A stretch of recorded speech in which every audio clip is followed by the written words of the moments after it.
Welcome to the Friends with Money podcast, brought to you by Money Magazine, creating financial freedom for Australians since 1999. Hello, and thanks for joining us for another episode of the Friends with Money podcast. My name is Tom Watson, a senior journalist here at Money Magazine, and it's great to be with you once again. On today's show, we are going to be talking all about superannuation, but really focusing in on the different strategies which Australians can employ at various ages and stages of their lives, which means that we're really going to be doing some takeaways for basically everyone today. So to guide us through all things super, I'm very pleased to say that I'm joined by Money's senior journalist, Vita Palestrant, who has written an excellent piece on this very topic for the November edition of Money Magazine. So Vita, welcome back to the podcast. It is an absolute pleasure to have you back on again. Good to be here, Tom. Before we really dive into some, age-specific strategies, I'd love to lay the groundwork a little bit with a broader question, which is, why does our super matter?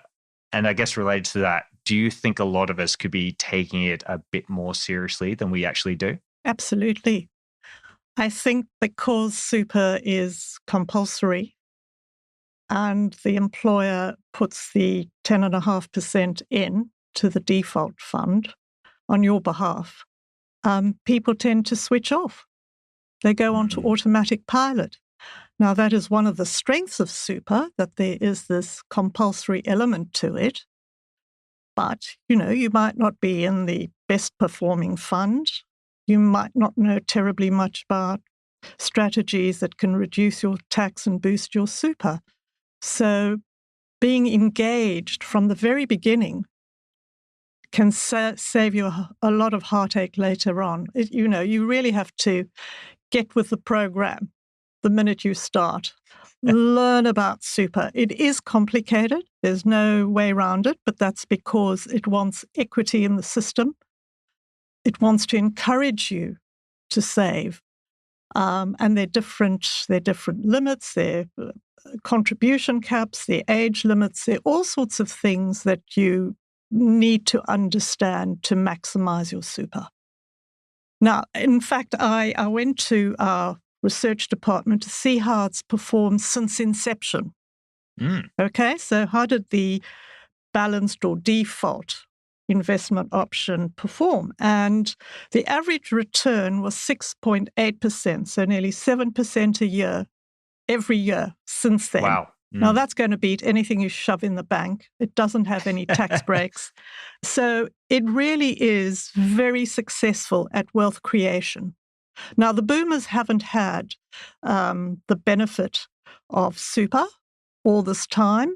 When we go back to 1992, when it was introduced, the compulsory contribution rate was only 3%, whereas it's 10.5% now and due to go up to 12% over the next few years. You young guys are going to do well, providing you're engaged.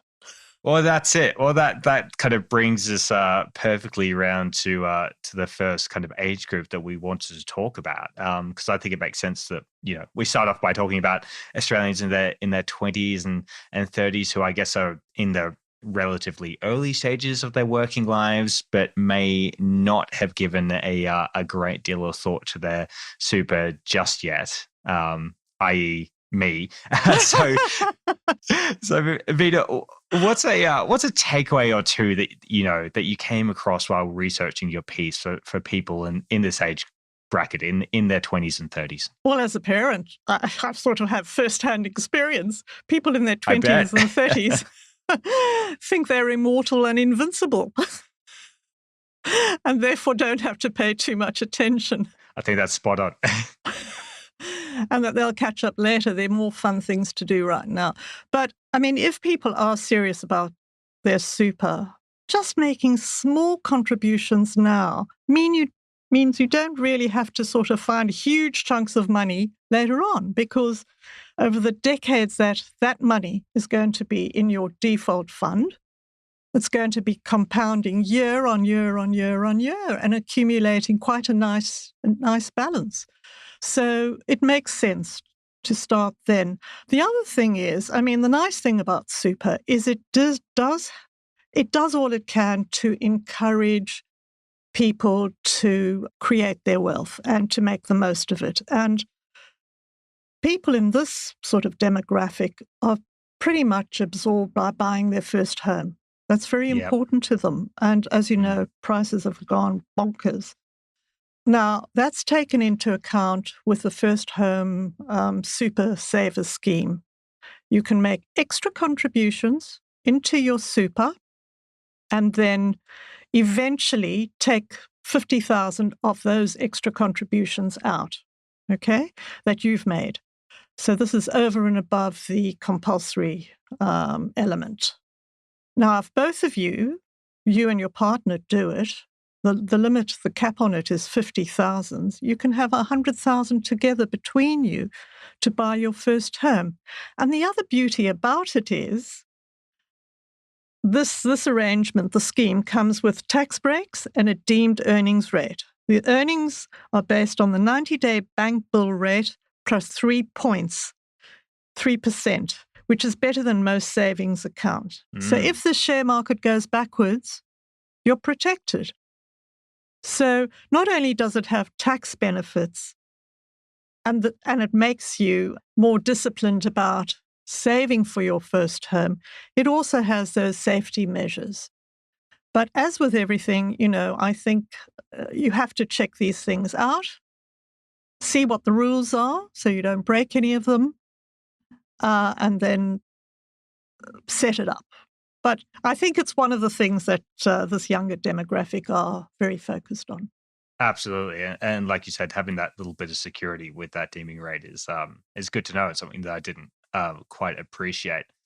I think it's probably time to move on to those in their 40s and 50s now, though, Vita. Obviously, a lot of people in this cohort will be in the middle stages of their working lives and hopefully earning a bit more money than they did back in their 20s and 30s.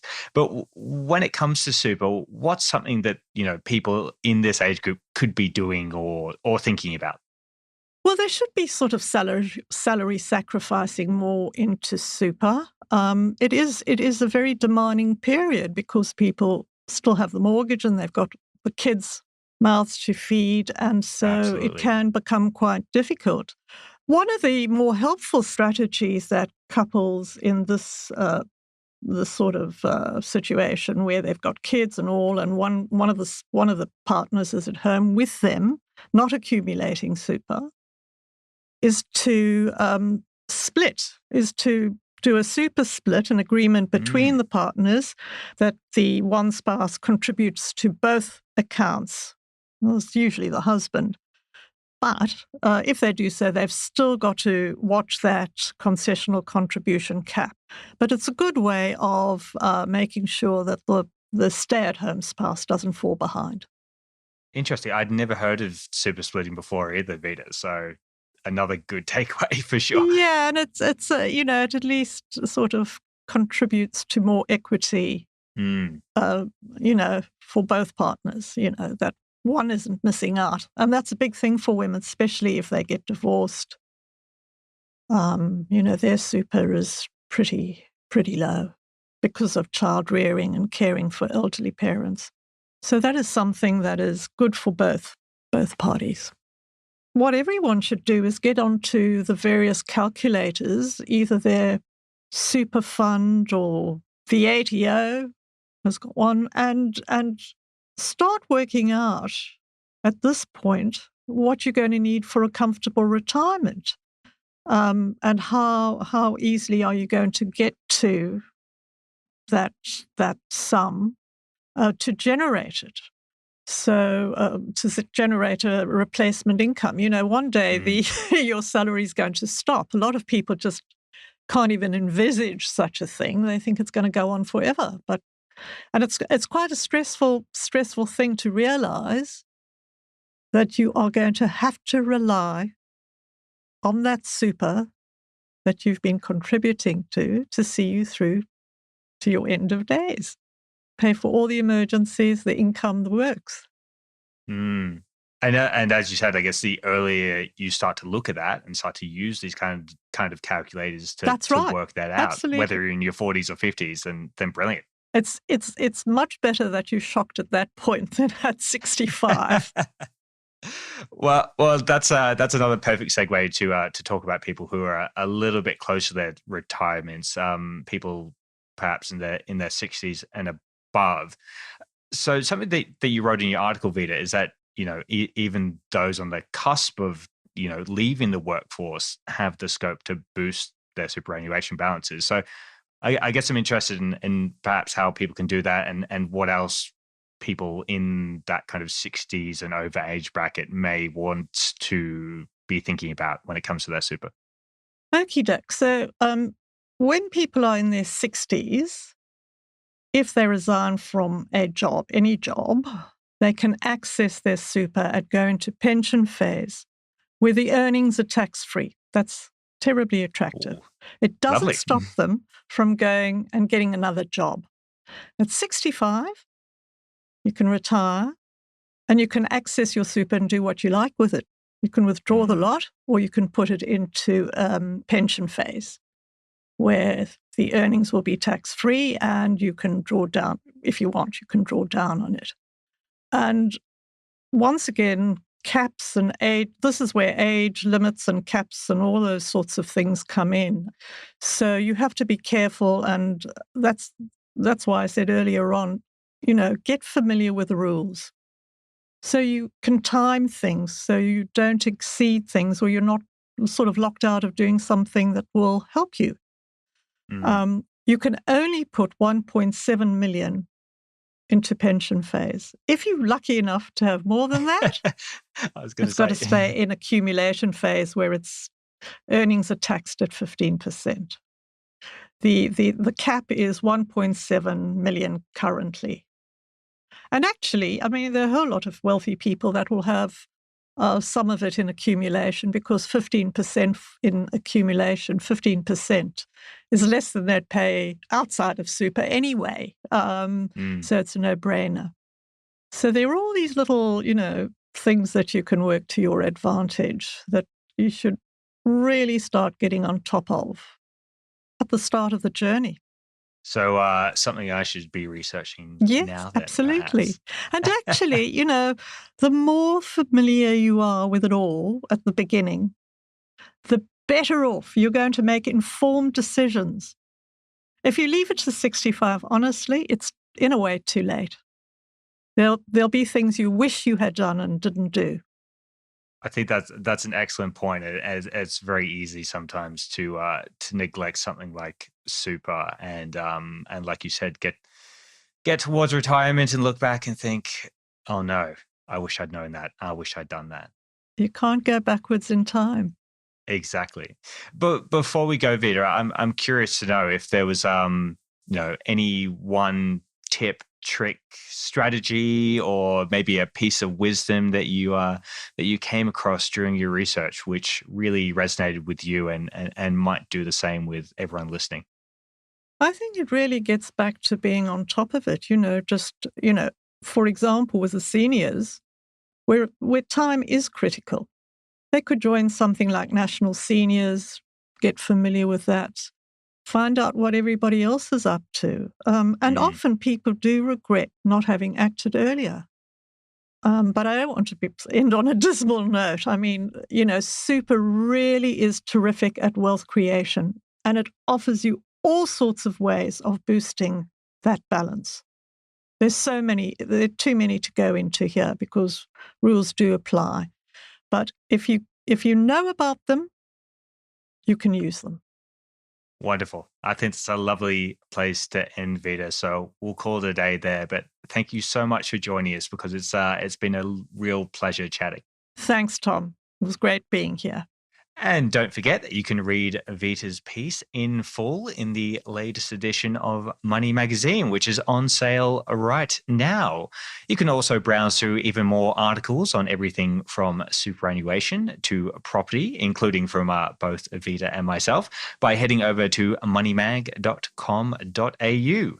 We'd also love to hear from you if you have any questions, comments, or even story ideas. So to send something our way, make sure you use our dedicated email, which is podcast@moneymag.com.au. Of course, if you enjoy listening to Friends with Money, we would love for you to recommend it to your own friends and family, or you can leave us a review on iTunes or the Apple Podcast app. And while you're there, hit the subscribe button to make sure that you don't miss out on our future episodes. That's it for this episode of Friends with Money, though, but we'll be back in your feeds next week. I'm Tom Watson. Bye for now. Thanks for listening to the Friends with Money podcast. For credible, independent, and easy to understand financial commentary, visit moneymag.com.au. Please remember that the views and opinions expressed in this podcast are general in nature, and further independent advice and research based on your personal circumstances should be sought before making an investment decision.